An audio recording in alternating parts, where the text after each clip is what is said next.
Okay, so look, we will get started with our webinar today. So hello and welcome. My name is Niamh Wafer. I am the Sector CPD Executive here at Engineers Ireland. I would just like to thank you for joining us today, and I do hope that everyone is keeping well.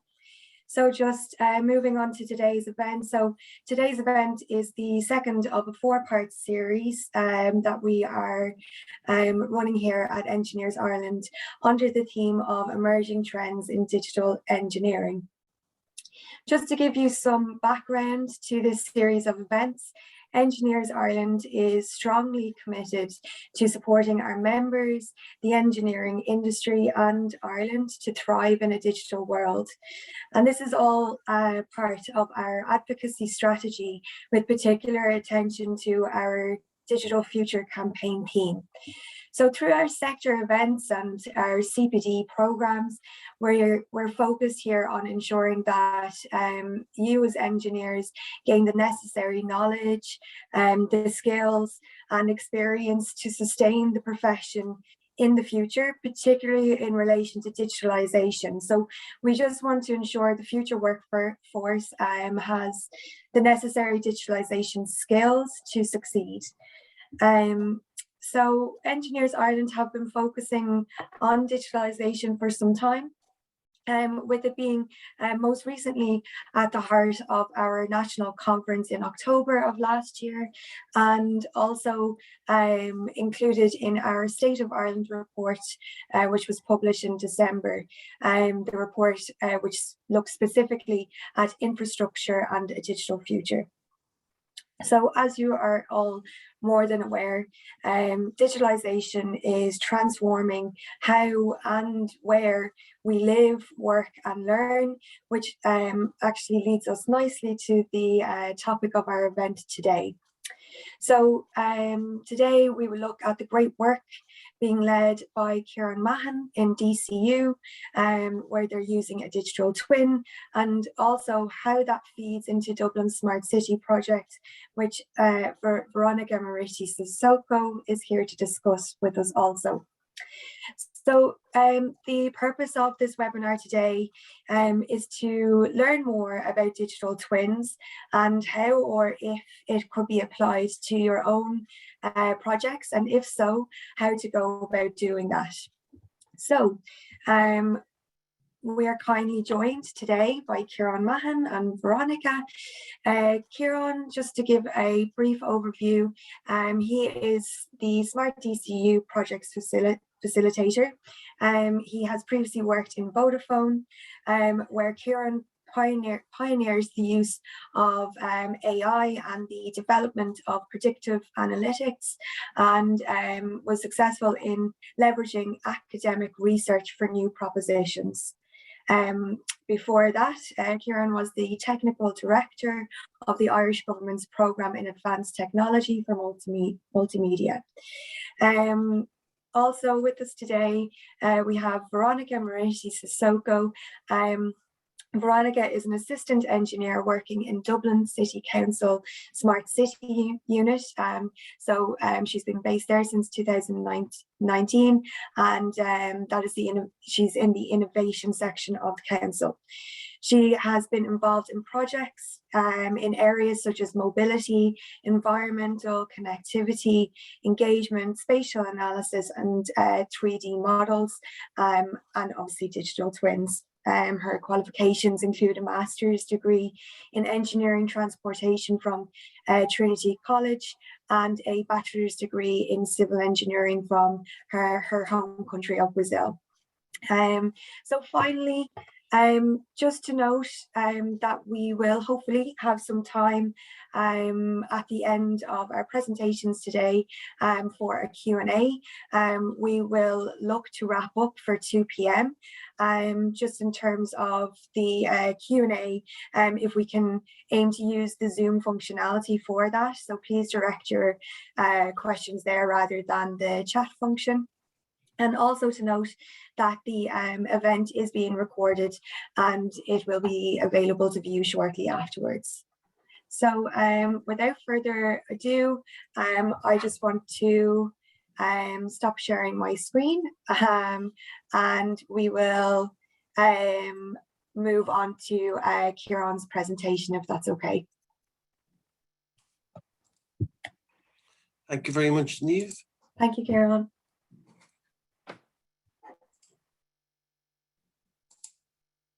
You should see my screen now. Yeah, perfect. Thanks. So as every good surfer knows, if you want to surf a wave, you need to prepare in advance. And new technologies are enabling the next wave of the internet, which I'm sure you all know is called the Internet of Things. So my talk is about how Smart DCU is using these technologies to make cities smarter and a better experience for all. Now, smart cities are still in their infancy. My talk is going to meander through lots of topics, and in particular, the use of the DCU campus as a microcosm of a smart city, and what we're doing with digital twins. So your job is to identify what topic will benefit you. The structure of this, first of all, I'm going to put into context. What is a smart city? Then introduce you to Smart DCU.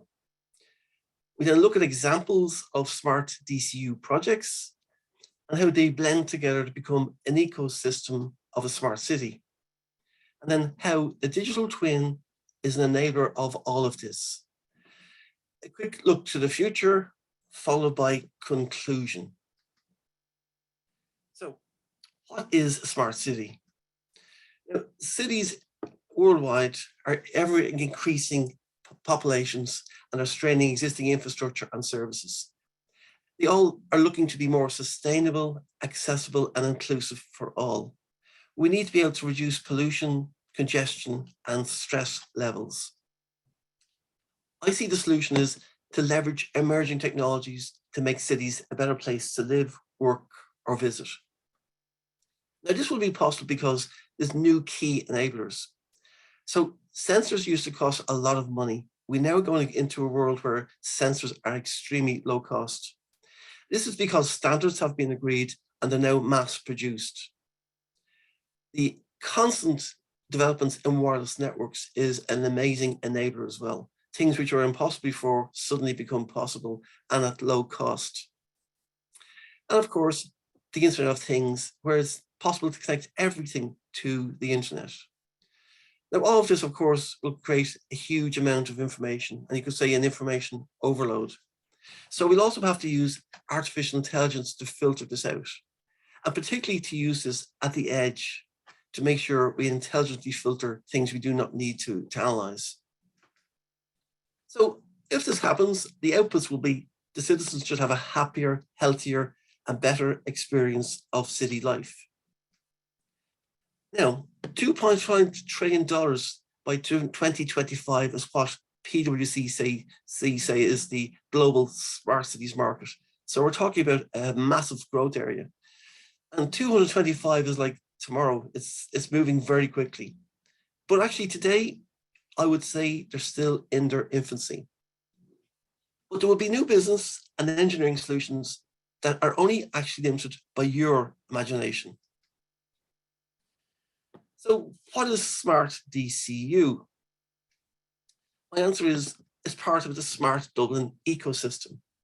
Now this is where the 4 local councils in Dublin came together and they realized the challenges facing cities meant it's better to team up. So they set up an initiative called Smart Dublin, and the whole idea is to use new technologies and methodologies to improve services and enhance the quality of life in the Dublin region. So the office has at least 25 full-time staff and 2 DCU business school interns. It's located beside City Hall in the middle of the city. Now, Smart Dublin, having been working with large and small companies for quite a while, big names like Microsoft, SoftBank from Japan, and like even MasterCard, they pioneered their City Possible proposition, which is the real-time analytics of spending on credit cards in retail units. But happy to work with small companies as well.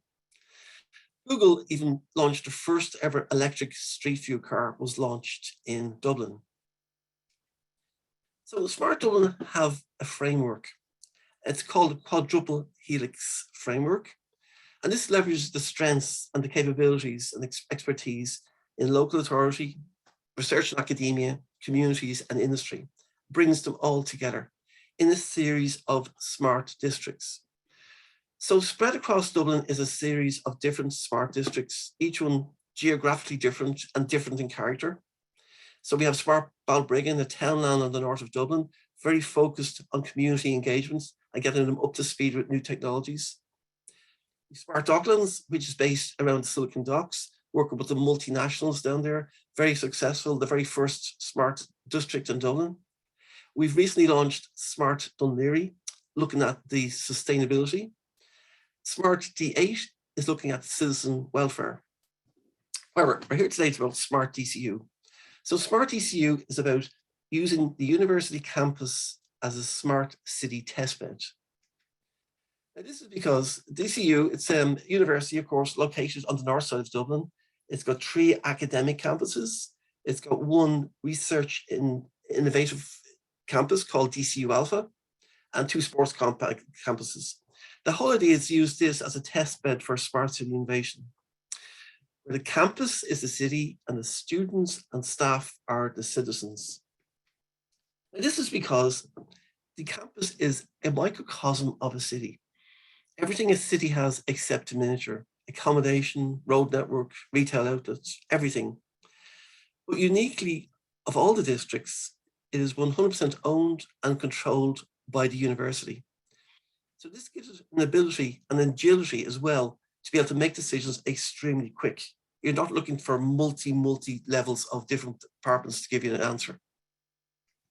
It's also a gateway into the Insight SFI Research Centre for Data Analytics. This is across multiple third level institutions, and it's one of Europe's largest data analytics centres, an amazing resource for Ireland. And there's actually no data analytics problem too big for them. And of course, their motto is empowering citizens through smarter societies. So let's look at some of the projects. And all our projects are based on real life city challenges. Now, transportation is a huge issue. And cities worldwide facing an epidemic of congestion and pollution, all caused by rapid urbanization. And some people have reported that Dublin is now the 2nd most congested city in Europe. And congestion is not just congestion, it also means time and energy are being wasted, while pollution and stress are increasing. And there's the hidden things like uncertainty about deliveries, missed meetings, missed medical appointments. It's lots of issues that happen as well. It's crippling the city. And one of the biggest reasons is using your personal car is crippling the city. So a solution would be to look at shared mobility, and using that combined with existing public transport could considerably reduce traffic congestion. And as we go to shared mobility, it's really becoming shared e-mobility. So as part of this, shared e-bikes. Now, shared e-bikes are on the streets of Dublin, and you see they're a game changer. They can get you out of the car. They flatten hills. You can go the scenic route. You do not have to be super healthy to go a long distance. And before Moby launched on the streets of Dublin, we facilitate them for inter-campus travel. We perfected their app so that when it launched on Dublin, there'll be no issues. And since then, the Insight Centre for Data Analytics has been looking at the user behavior in patterns. So the start, finish, the routes people are taking. Now, all of this is fully GDPR compliant. It's all anonymized. It's all aggregated. And now we're seeing insights into how people use shared e-bikes. And these insights have never been seen before because this is such a new form of transport. Now, if you go down to the campus, you'll also see shared e-cars. So we're collaborating with Renault to get an understanding of how to leverage shared e-car mobility. So shared e-cars will complement other types of mobility. In particular, we'd like to see, does this encourage a modal shift away from owning your own car? If you can rent a car by the hour or the day, wherever you want, you don't need to own a car anymore. And this means one car can be used by multiple families and people. And this would be a very good modal shift. It would reduce carbon, and also we're looking at the e-car logistics. And all of the telemetry in these vehicles is made real-time available to Insight, so we can examine it. We believe shared e-cars will improve the sustainability and the efficiencies of smart cities while also reducing pollution. Now, speaking of mobility, micromobility for the first and last kilometre of a journey, e-scooters are one way of solving that. But anybody who's visited other European cities will know that they also bring issues with them. A lot of them suffer from incorrect parking where they're not in a proper in the designated parking bay. And this is because the operators cannot use GPS to accurately confirm where they're located. GPS can be 5 meters either way. So to seeing this issue, a consortium of companies based down at DCU Alpha came together called Luna, and they decided they could pioneer a new way that you could have centimeter level accuracy location reporting on an e-scooter. Now, to test all of this, you couldn't use the roads in Ireland because it's still illegal. However, they were able to use DCU's campus because we have a closed road network. Now, when this was launched, it was the world's first. It was actually picked up by the BBC Click as well. And I got full support. Just looking here in the picture here, that was the president of DCU at the time as well. So from the president down in DCU, there's full support for Smart DCU. However, the testing quickly proved it did not work when you're up close to a building. Out in the open, perfect. So that is not the way forward. So Luna then evolved further, and the whole idea is to bring e-scooter and micromobility pedestrian safety, make it higher. So if you go down to the DCU campus today, you will see these e-scooters on the campus. They're free to use for students and staff. And some of them have an AI-enabled computer module on them. Now, this module has the ability to look forward in the path of the scooter and identify hazards. So pedestrians, illegal footpath riding, or even poor road surface. And this is all being done with TIER, which is now the biggest e-mobility operator in the world, with Luna based in DCU Alpha and with Insight researchers as well. Down at DCU Alpha again, you will see another computer vision enabled delivery robot. So this roams the reception area indoors. It uses computer vision to learn the layout and computer vision then to automatically avoid obstacles as it navigates its surroundings.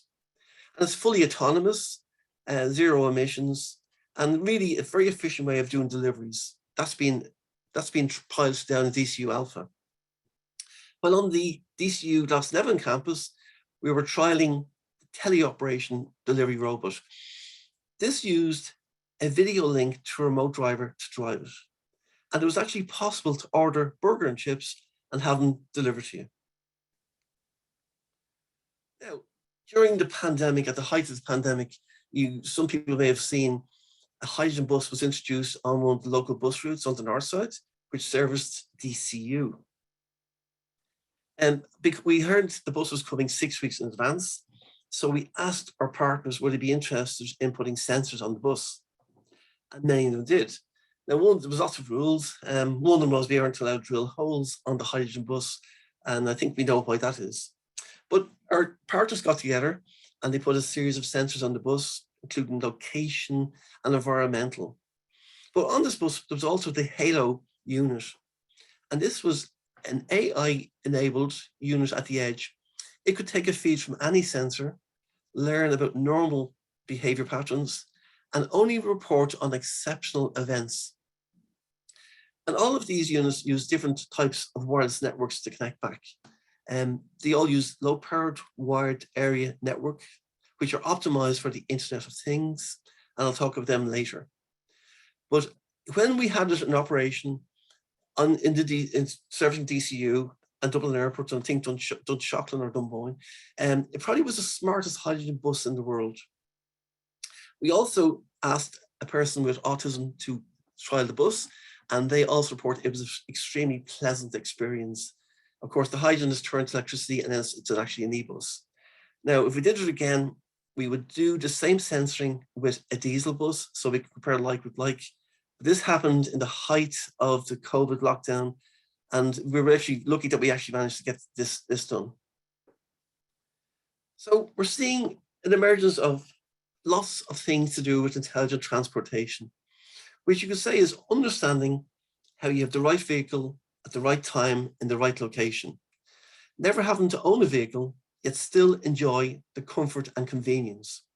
So this would be called mobility as a service, where everything is organized to suit you. You can plan your journey and put one ticket and use the most feasible, the best transport to suit the logistics and layout. So let's now look at some IoT-enabled sensors on the campus. And this will be like the equivalent of real-time reporting on the city. So DPD and Poltrack have installed air quality sensors. They've done this in 22 fixed locations in Dublin and over 100 of their DPD delivery vehicles. And every few seconds, they report on the air quality. One of the fixed sensors is in DCU, but every time one of the mobile vans pass any of the fixed sensors, it gets recalibrated to make sure it has the best quality calibration. So now we have a system in place where Dublin's air quality is being tracked in real time. It's really quite a fantastic thing. And all this data is made to Insight and also other interested parties. So for the first time, we'll now have an understanding of how air quality affects lots of things. So when the air quality gets bad, does it trigger asthma attacks a few days later, all the issues. And then hopefully we'll be able to do predictive analytics and be able to advise people on what they should and should not do depending on air quality. Now, everything we do these days is going to be connected to the internet, IoT enabled. So Safe Facility have actually put in some IoT enabled emergency lighting in DCU. And this means no longer is a person required to go to the physical light, turn off the power, check it's working. All this can be done remotely. And that means it's more efficient and safer because we can do more checks at different times, check only half the lights. Everything is IoT enabled. Even the water dispensers on the campus are IoT enabled. They're reporting on the water usage. Now, this enables us to understand the reduction in the use of single-use plastic bottles and the reduction in the carbon footprint.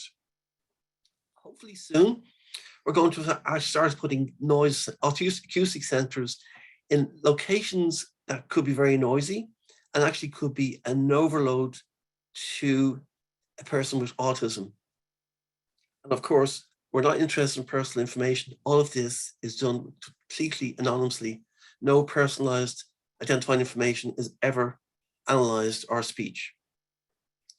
Another thing on the campus is that we can do crowd counting. So high data can count crowds and the people in a crowd extremely fast and really when it's really complicated.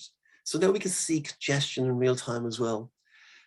Once again, self-contained unit that processes images in real time, no storage or video, no personalized information analyzed.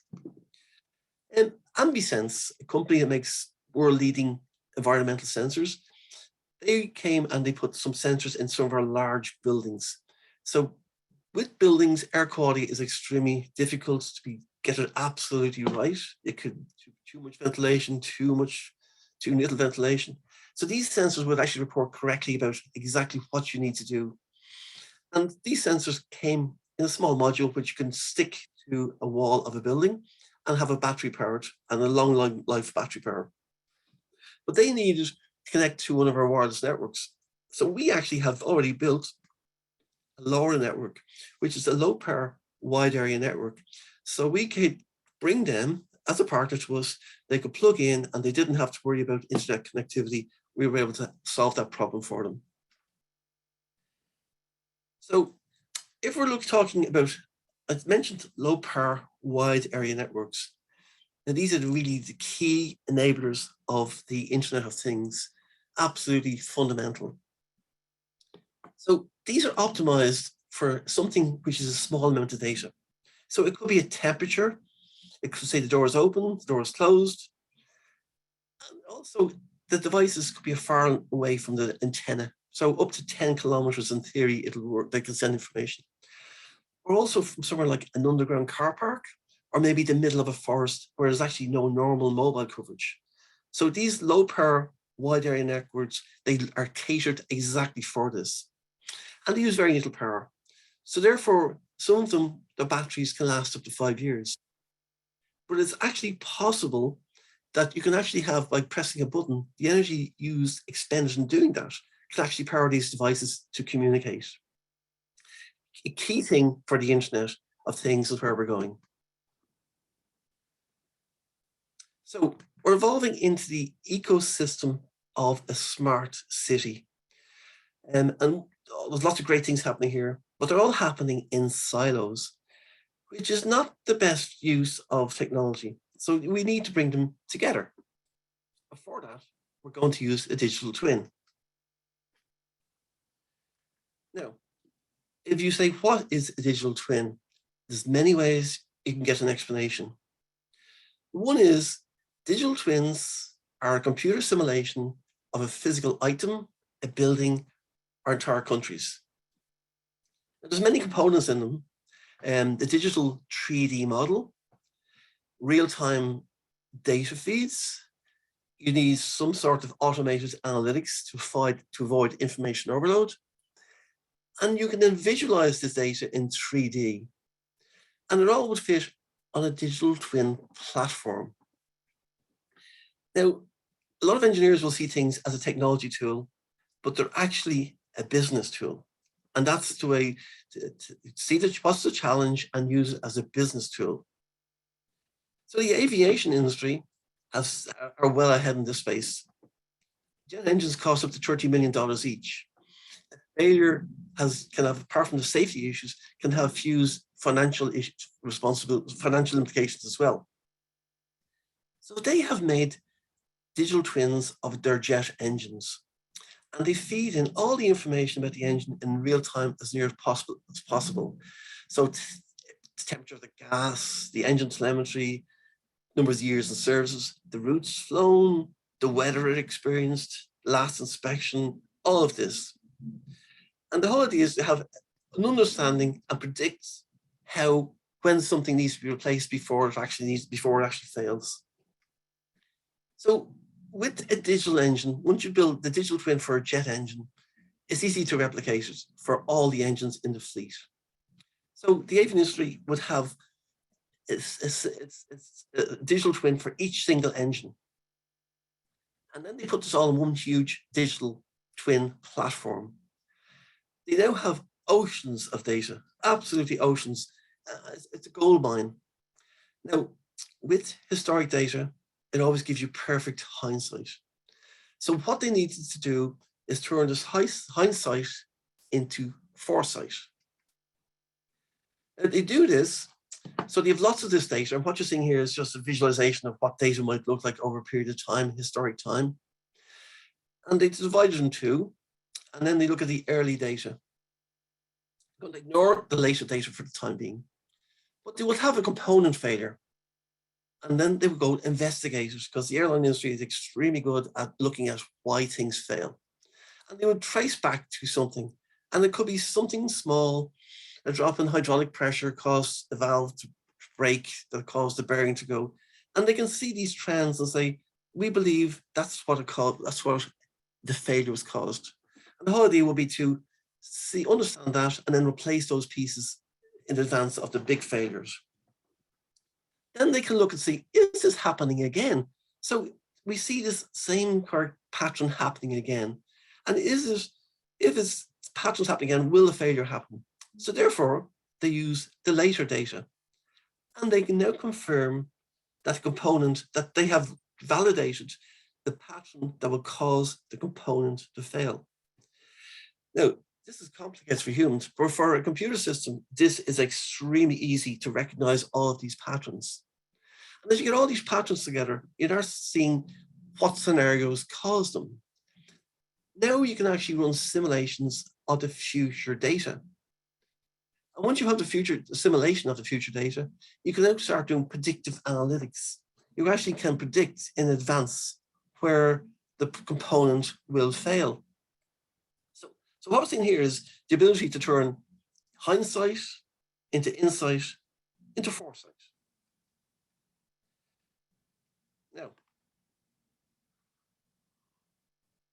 digital twins of cities are a bit more complex and still in its infancy.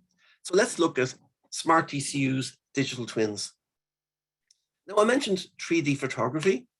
So what we did was we purchased a drone, we flew it over the campuses, we took photographic images from different angles and locations. These are then combined in a program called photogrammetry, where they're interpreted and their geometric relationships are used to make a 3D model of the real world scenes. So now we have created up-to-date, highly accurate 3D models of the university campuses. We're also just purchased a handheld laser scanner. Now this is able to scan around and the laser bounces off buildings and walls and everything around you. And that comes back and is then recorded. This then becomes a point cloud. Every time the reflection comes back into a point cloud. And now it's a very, very accurate model of the buildings, especially interiors. Now, to a human eye, might look fuzzy, but this is perfect for a computer. It absolutely understands the mathematical dimensions of every single thing around it. And the point cloud. Now, when you combine photography with the point cloud, you've got everything, something that a human understands easily and a computer understands as well intuitively. So we started the 3D modeling, and the indoors with the LiDAR scanning is happening soon.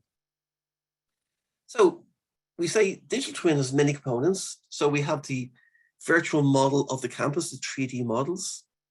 Then we start putting in every digital asset to do at the university.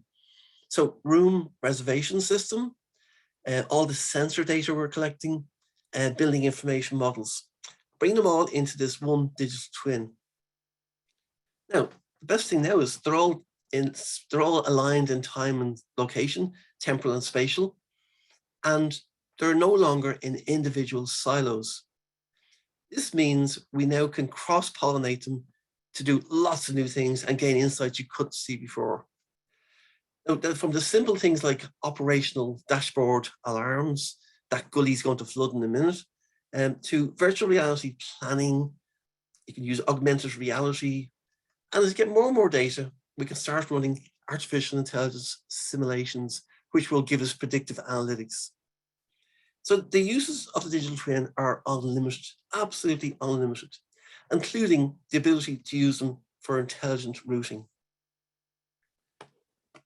So DCU is very happy. A company called Bentley, based in the USA, with their international HQ in Dublin, they saw what Smart DCU is doing and building a microcosm of a city. They already had been sponsoring research in KTU in Lithuania, a university in Lithuania, who are very much have architectural expertise. And they saw the data analytics capabilities of DCU and a marriage made in heaven. So they've actually been sponsoring digital twin research in DCU. And both of the universities are part of ECIU, which is the European Consortium of Innovative Universities. This means its collaboration is very easy, and it also brings with additional supports. So as I mentioned, we've built the digital twin of the campuses. Here is a visualization of it, and you can spin around, do what you want, zoom in, zoom out. Next, we're building the 3D interiors, and we'll also, as part of the LiDAR scanning, we'll also be using panoramic cameras, so we have the 3D views of it as well. And next, we bring in all our data sets. So footfall, congestion points, energy, water used, intelligent waste management. And then we'll be able to get insights we never saw before and help enhance the student and staff experience of DCU, who are the citizens of this city. As we get more and more data, who then start looking at simulating different scenarios.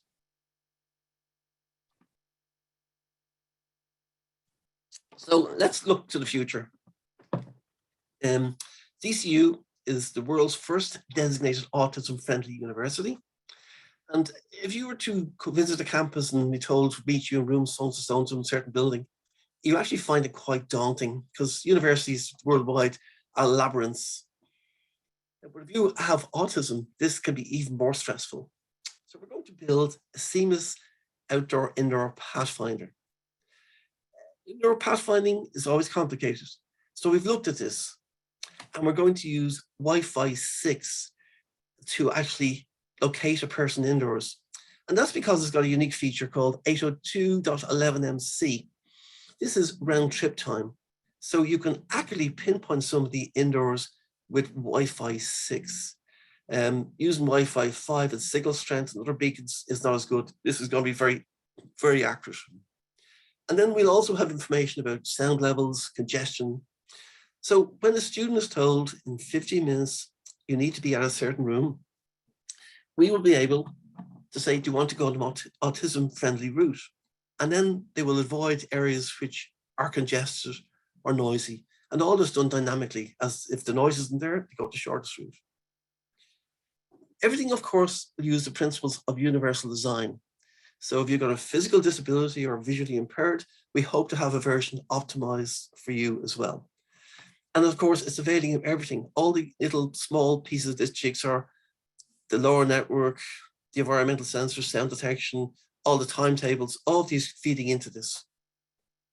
And there's going to be many, many ways we can actually bring the student to the room. We won't now look at the future as well. Also working with Telglass to look at how we can do with intelligent waste management. So Telglass have come up with sensors which can fit legacy bins. So now the objective is to maximize recycling and increase the efficiencies of collection. This is a problem worldwide. So we're going to pioneer this with Telglass and DCU. Most of our campuses have about 3 entrances into them. So we're going to do real-time occupancy. So looking GDPR fully compliant, counting the type of vehicles in and out, categorizing them, number of pedestrians in and out. So we'll have real-time occupancy of the campus. This gives us the ability then to optimize the campus as a resource. And then you can start doing catering planning when you know how many people are on the campus. You can also see the dramatic effects new bus timetables or routing will happen and encourage people to use public transport. And of course, Eventus help us with events and timetable planning.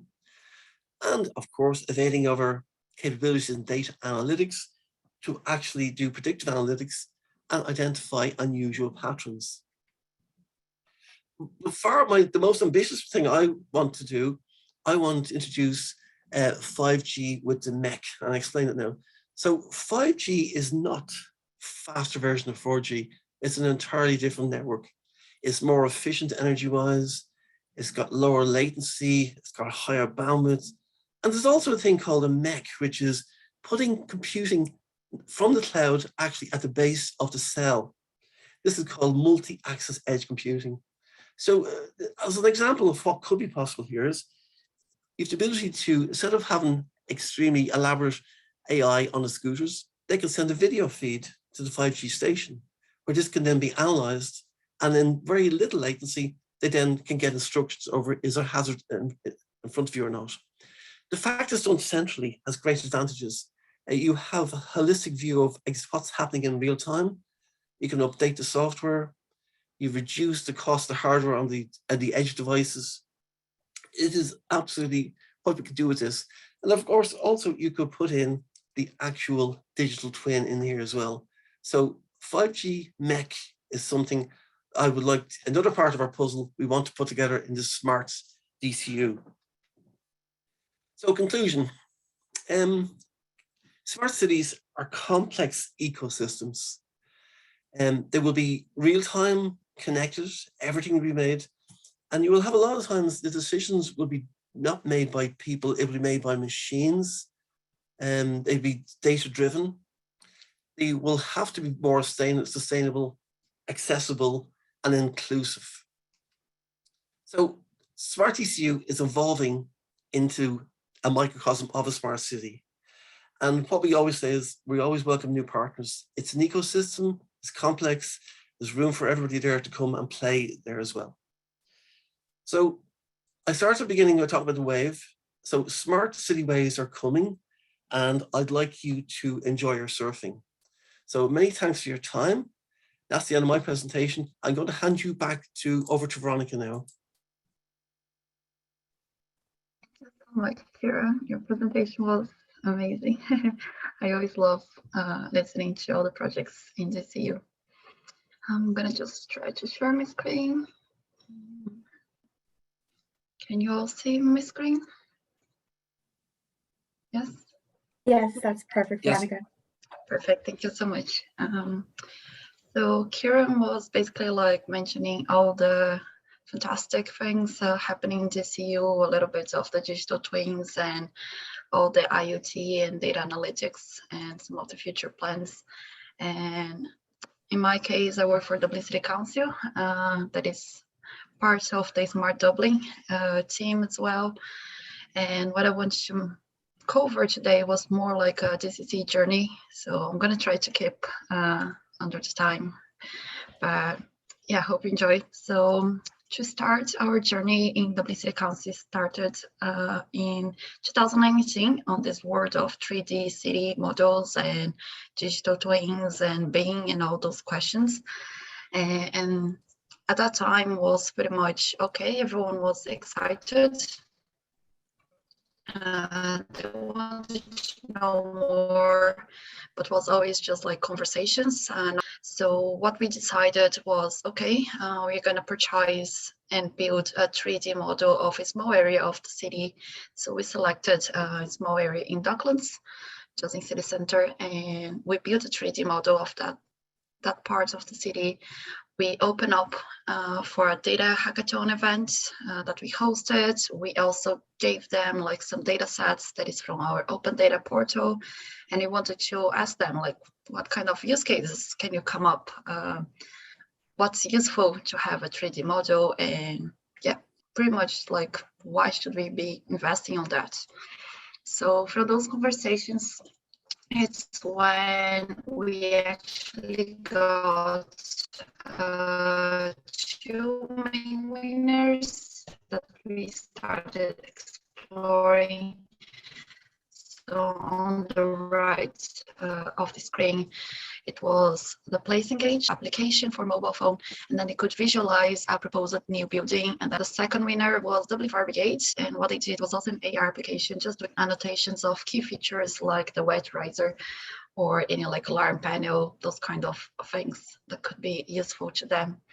And then on the left side there, it was some other engagements that we have been doing along the year using that 3D model. So we had that whitewater rafting project. I know it's a very sensitive project. It didn't go ahead, but it was very nice to showcase that in a VR experience. We engaged with a lot of students, also like the iWish and BT Young Scientists.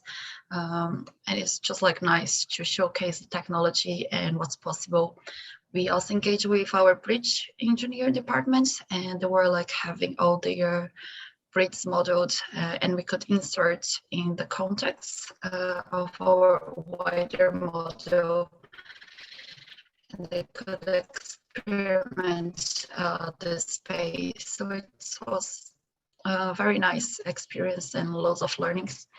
I wanted to right is all the area that we have modeled on the 3D of the city, and it was a mix of different levels of details. And what I mean by that is some of them, they are just like volumetric gray block models, and then other ones we can overlay the picture of the facade. And we also had 3 buildings that we got the permission to add their BIM models from the architects, and they include even the indoor space, so we could see like the high level of detail of the material on the stairs here in the conventional center.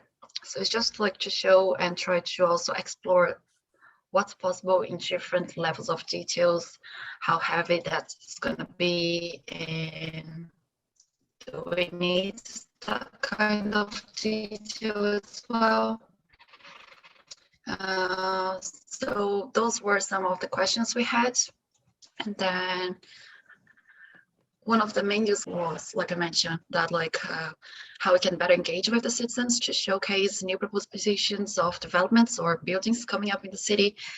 And we partner with Bentley. So on that project, we were able to insert in context different propositions. This one's just changing the heights. And then they have all the features for inserting websites, pictures, videos, pieces of text, and also like a questionnaire.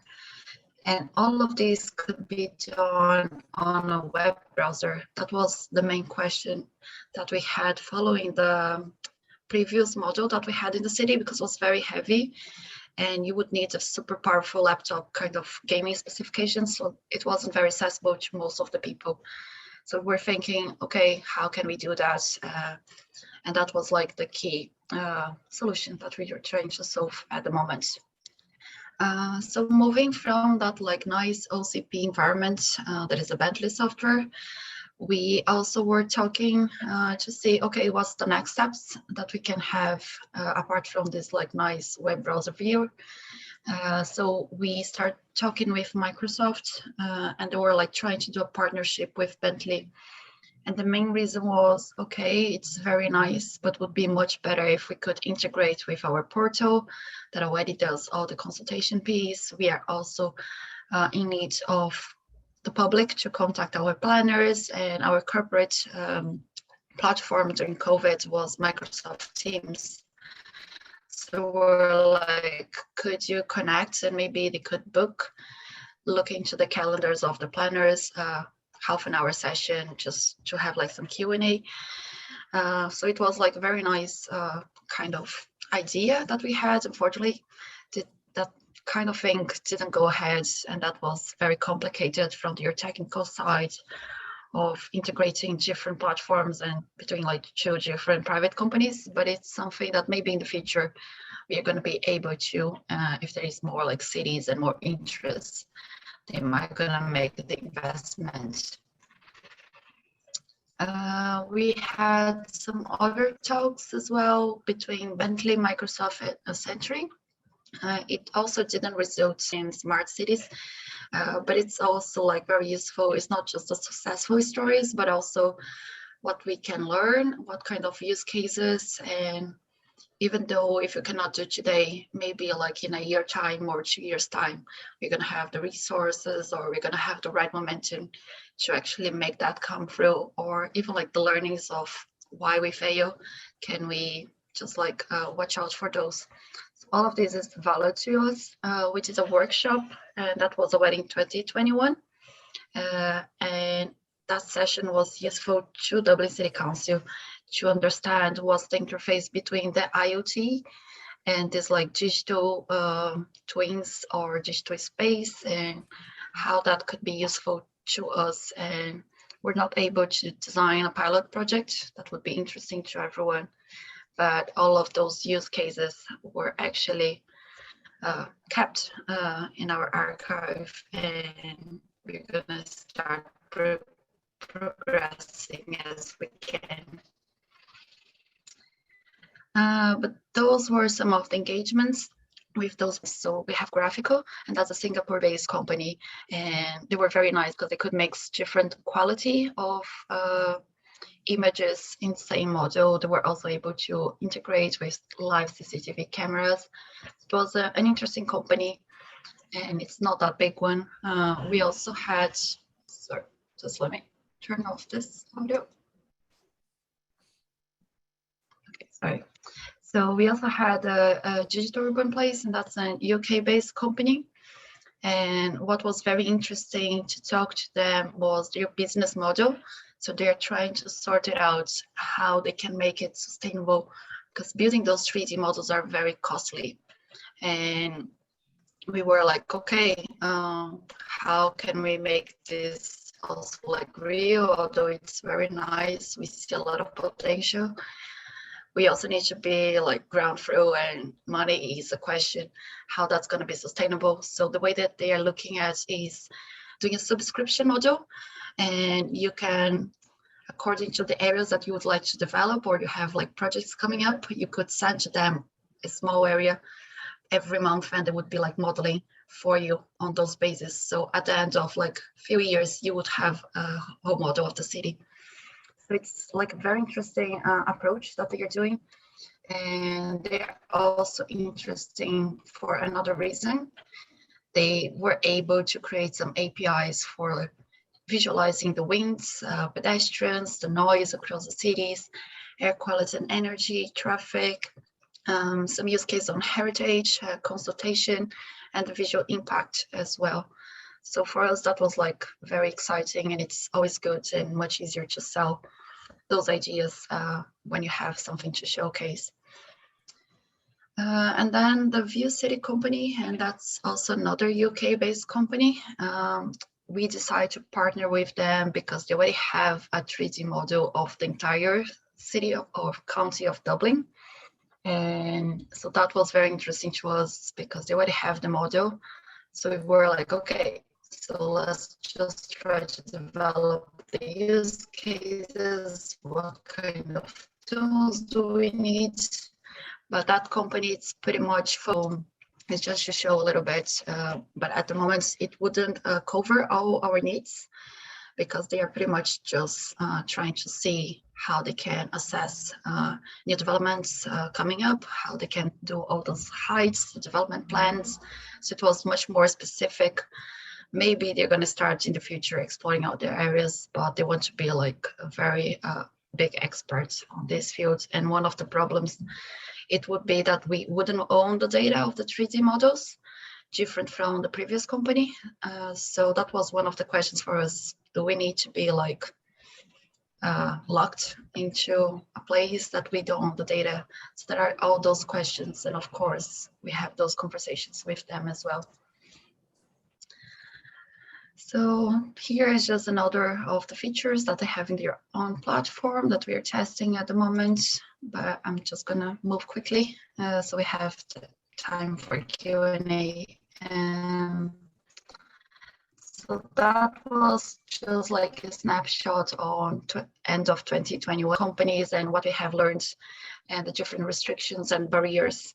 But I want to show what's the current projects or the plan, the future plan it works. So we have 6 main cases that are all under development at the moment. So the first one was the DCU that is focused on the campus and the research. So they're doing some use case on prediction analytics, indoor pathfinding. We have our emergency service, so that's the Dublin Fire Brigade. So they're developing further that first idea they have of the AR with annotations to do a full digital twin for incident planning and also desktop training. We have partnering with us and Bentley to do a transport and air quality modeling, and in the future we are hoping to do the simulations to make the decisions. We have our asset management team also testing with some of the companies how we can use AI and machine learning to do a city asset repository and what's going to be the future like on an R&D kind of partnership. We have our planning department that is looking at that View City tool that I mentioned. And then also we are looking at the public consultation side, how we can use that OCP platform, the Open Cities Planner, to do a real use case and collect feedback from the people. The other one that is in the pipeline is with Future Ireland, and that's to explore the tourism and heritage, so especially AR or VR storytelling experience, and you're hiring a new coordinator role to manage all this ecosystem that's coming up in the next month. So if anyone is interested, just keep an eye. And here's just to update on a little bit of what the Dublin Fire Brigade is doing. So they actually built a reality mesh on some key sites across the city, and they are like adding all those different kind of data sets that would be useful to them, including BIM models. So that was one of the questions I saw on the chat. So all of these is going to be integrated in the future, hopefully, and we can have more insights and be able to do things that nowadays is all like not linked. So that's where we see a lot of the value. And then the final comments is just, there is not one platform ready in the market. The technology is evolving and maturing as we speak, and we are helping to design loads of them in partnerships with research and the industry. We have different aspects like the BIM, the GIS, 3D models, and digital twins, and all of them in the future, hopefully it's going to be integrated. Multiple potential benefits, like I mentioned, I just had like 7 different areas there, but there is much more. We're trying to figure out how is the procedure to do the procurements and what's the best way moving forward, and then a lot of challenges related to data. And that's it. Thank you.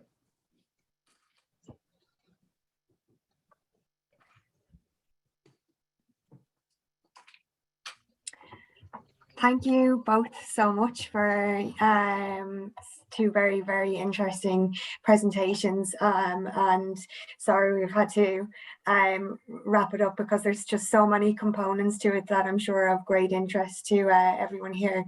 So before we move to the Q&A, just to say thank you, Kieran, and thank you, Veronica, for both presenting here today.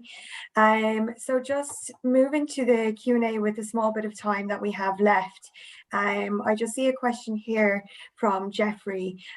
So he's asked, who takes action on all this data, and do you have to train staff to understand and the recommended action? So Kieran, I think that was in relation to your presentation. We're still on a learning curve. So currently, there's no official department to take action. So therefore, we're going ad hoc to different departments and explaining what we're finding. And we're like cities worldwide, we're having to evolve to adapt to understanding how these new tools can help. So it's very much ad hoc at the moment. It's not as structured as I'd like it to be. But this time next year, I think it should be structured, and I'll give you a perfect answer to your question. Excellent, thanks, Kieran. And Cormac here has asked, what role will mobile phone metadata and artificial intelligence play in transport planning DRT as part of a live real-time digital twin? Veronica, do you want to take that? Yeah, so that's another area of projects that we're looking at the moment. Of course, we would love to use this kind of data, but yeah, it is very complex, but we are exploring, and it's early days. But yeah, that would be ideal. That's the short answer. Thank you, Veronica. And again, I'm not sure if this is quite similar to the question previously asked by Jeffrey, but just asking who keeps the model up to date and how often is it updated? So in DCU, the Insight Centre, they were sponsored and they had full-time resource on it, but they also brought their own project management team involved. So in DCU, the Insights researchers were involved and are involved. Brilliant. On the city side, then that's one of the questions we have at the moment. Like I mentioned, there was that like digital urban place company that for us is interesting. Maybe we don't need to have the whole city updated all the time. We might gonna be able to prioritize areas, but then on the other use case of like the asset management, so we are also looking to partner how we can develop good AI applications that could help, and then using all those like platforms, maybe like the Google Street View, or even having our own cars and vehicles that drive away across the city that could collect this data and be updating on a regular basis. But yeah, all of this is being tested at the moment. Brilliant. Well, look, just the final question that was in the Q&A there. I will contact the attendees just in regards to that query, re the e-certificate. But other than that, as I said, just to say thank you to Kieran and Veronica for taking the time today, and thank you to everyone who has attended. I hope you have been able to take something away from the many topics and components that were covered. I will follow up with the recording of the event, and also if you can keep an eye out for the third part of this series, which will follow up in autumn. So we have our third and fourth part of the 4-part series of emerging trends in digital engineering. But other than that, I'm going to leave it there, and I hope you all have a lovely afternoon. Thank you so much. Bye.